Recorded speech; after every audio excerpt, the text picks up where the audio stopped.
Ajang pencarian bakat audisi umum PB Jarum memasuki fase akhir. Sebanyak 9 atlet muda sukses menembus seleksi ketat dan resmi bergabung dengan PB Jarum. Para pebulu tangkis belia ini berasal dari berbagai daerah, di antaranya Sorong, Balikpapan, Manado, Samarinda, dan Bantul. Kisaran usia mereka rata-rata 11 hingga 12 tahun, terdiri dari 4 putri dan 5 putra.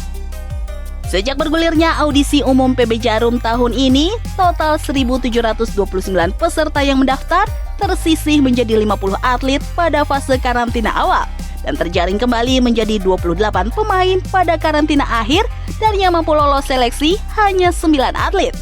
Salah satu peserta yang sukses adalah Rafa Raditya. Atlet usia 12 tahun asal Samarinda ini merasa bangga karena bisa bergabung dengan PB Jarum. Sangat gak nyangka aja gitu bisa masuk PB Jarum untuk menjadi atlet Indonesia. Atlet Indonesia siapa? Taufik Hidayat. Targetnya mau jadi juara apa nih? Mau jadi juara dunia. Penilaian ketat dan kompleks yang dilakukan tim pencari bakat mencakup tes fisik, kemampuan individu, karakter, dan keseharian di asrama. Ketua tim pencari bakat PB Jarum, Sigit Budiarto, menjelaskan bahwa pihaknya mulai menaikkan standar kualitas, sehingga kuota yang mampu lolos seleksi hasilnya lebih sedikit dibandingkan sebelumnya.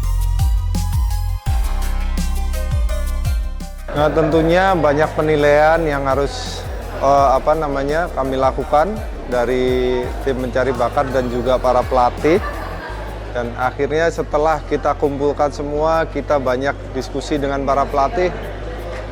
Terpilihlah 9 atlet yang tadi sudah disebutkan semua yang bisa bergabung dengan kami di PB Jarum. Ya, memang kita memang mau standarnya juga naik ya, artinya cara pemilihan pemain, karakter, kemudian teknik dasar bermain bulu tangkisnya juga harus yang baik. Karena bagaimanapun juga PB Jarum pingin membentuk atlet bukan hanya level nasional, akan tetapi bisa sampai level dunia. Jadi oleh karena itu ya kami dari tim PB Jarum harus benar-benar untuk bisa menyeleksi dengan baik.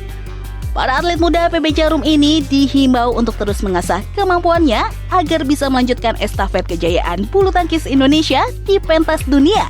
Tim Liputan Sport Today.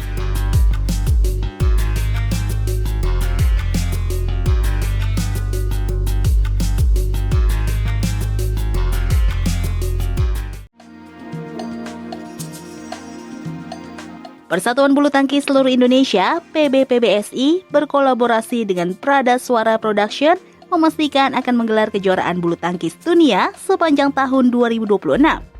Event bulu tangkis dunia seperti Indonesia Open Super 1000, Indonesia Master Super 500, Indonesia Master Super 100, Indonesia International Challenge, Sirnas, serta kejuaraan dunia junior. GG Dirgantara GM Prada Suara Production mengutarakan kolaborasi yang akan terjalin selama 1 tahun pada 2026 merupakan sebuah kehormatan.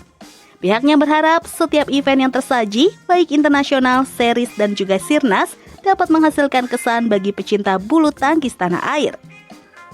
Sekjen PBSI Riki Subagja dan juga Program Director Bakti Olahraga Jarum Foundation Yopi Rosimin yang ditemui saat press conference menegaskan pihaknya telah berkomitmen untuk meningkatkan gairah masyarakat Indonesia terhadap bulu tangkis yang selama ini sudah terbangun. Evaluasi tentunya sudah ada pembicaraan pastinya bahwa bagaimana dari yang lalu ya kita harapkan bisa lebih baik, bukan berarti juga yang lalu tidak baik, tapi terus kita meningkatkan sehingga baik itu anemo, badminton lover, menikmati atau lebih euforia ya. Tapi yang pasti selain itu tentu pencapaian prestasi atlet Indonesia itu sendiri ya, sehingga animo masyarakat juga harapan besar untuk bisa menikmati setiap kejuaraan yang diadakan di Jakarta. Ya seperti yang saya sebutkan tadi, kita punya komitmen yang sama untuk menggairahkan turnamen-turnamen yang ada di Indonesia, baik yang Sirnas maupun yang Super 1000. kita pengen seperti itu, dan kemudian sama komitmennya, jadi kita bisa berkolaborasi. Tim Liputan Sport Today.